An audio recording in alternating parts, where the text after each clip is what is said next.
നമസ്കാരം. ഞാൻ എൻ്റെ കാപാലിക സ്വഭാവം എങ്ങനെ മാറ്റിയെടുത്തു എന്നതിനെക്കുറിച്ചാണ് ഇന്ന് നിങ്ങളോട് പറയുന്നത്. ഇത് സ്വയം അനുഭവത്തിൽ നിന്ന് പറയുന്നതാണ്. മറ്റുള്ളവരത് അനുഗ്രഹിക്കണമെന്നോ നിങ്ങളിത് ആക്കണമോ എന്നൊന്നും ഞാൻ പറയില്ല. കാരണം അത്രയ്ക്കുള്ള യോഗ്യതയൊന്നും നമുക്കില്ല. പക്ഷെ സ്വയം അനുഭവങ്ങളിൽ നിന്ന് പറയുന്നതാണ് ഇത്. എൻ്റെ അഭിപ്രായങ്ങൾ നിങ്ങൾക്ക് കേൾക്കാം. അതിന് നിങ്ങൾ ഈ ചാനലൊന്ന് സബ്സ്ക്രൈബ് ചെയ്ത് പ്രോത്സാഹിപ്പിച്ചാൽ കുറച്ചുകൂടെ ഒരു ഉത്സാഹം, സന്തോഷമുണ്ടാകും. അപ്പോൾ ഇന്നത്തെ വിഷയം, ഞാൻ എങ്ങനെയാണ് ഒരു കാപാലികൻ അല്ലാതായി തീർന്നത് എന്നാണ്. ഒരു കാലത്ത് തന്നെ കാമം, ക്രോധം, ലോഭം, മോഹം ഇതെല്ലാം അലട്ടി, ഇതെല്ലാം എന്നെ ഭരിച്ചുകൊണ്ടിരിക്കുന്ന ഒരു കാലഘട്ടം.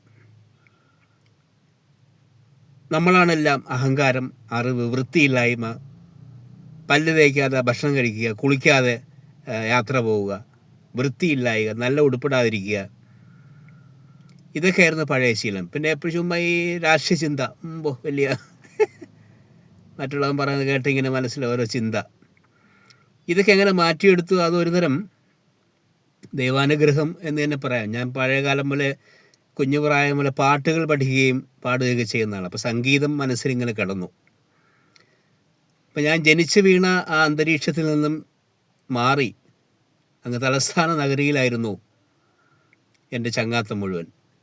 കൂട്ടുകാരൊക്കെ അവിടുത്തുള്ളവരായിരുന്നു. എല്ലാം വലിയ വലിയ സംസ്കാര സമ്പന്നർ ഒക്കെ ആയിരുന്നു. നല്ല രീതിയിൽ ജീവിക്കുന്നവരും സാത്വികന്മാരായ മനുഷ്യന്മാരായിരുന്നു. അങ്ങനെ തിരുമേനിമാരുമായും വലിയ വലിയ ആഢ്യന്മാരുമായിട്ടൊക്കെ സമ്പർക്കം പുലർത്തി. ഈ സംഗീതം മനസ്സിലുള്ളതുകൊണ്ട് അവർ നമ്മളെ ആട്ടിപ്പായിച്ചില്ല. കാരണം പാട്ടിനോടൊക്കെ അവർക്ക് ഭയങ്കര ഇഷ്ടമായിരുന്നു. അപ്പോൾ ഇങ്ങനെയുള്ള സത്സംഗ സമിതികളിൽ സാത്വികരായ മനുഷ്യരുമായിട്ടുള്ള അനുഭവം. പല ദിവസവും ഗായത്രി മന്ത്രം ജപിക്കുമായിരുന്നു. ഓം തത് സവിധുർവരേണ്യം ഭർഗോ ദേവസ്യ ധീമഹി ധിയോ യോ ന പ്രചോദയാത്. ഇത് രാവിലെ ഒരു 108 തവണ ഞാൻ ജപിക്കുമായിരുന്നു. പിന്നെ ശ്രീ ലളിതാ സഹസ്രനാമം ഇങ്ങനെ നിരന്തരം ചൊല്ലുമായിരുന്നു. അതുപോലെ പഞ്ചാക്ഷരമന്ത്രം ഓം നമ ശിവായ, ഇതിങ്ങനെ സ്ഥിരം ജപിക്കുമായിരുന്നു. അപ്പോൾ അങ്ങനെ കുറേശ്ശെ എൻ്റെ കാപാലിക ഭാവം, ഈ കാപാലിക ഭാവം എന്ന് പറയുമ്പോൾ നമ്മളെ മനസ്സ്, സ്പിരിറ്റ്, മനസ്സിലിങ്ങനെ അടിഞ്ഞുകൂടിയിരിക്കുന്ന അഴുക്കളാണ്. അതിനെ തേച്ചുമിനിക്ക് കഴുകിയെടുക്കുന്നതാണ് ഈ വക പ്രാക്ടീസുകൾ.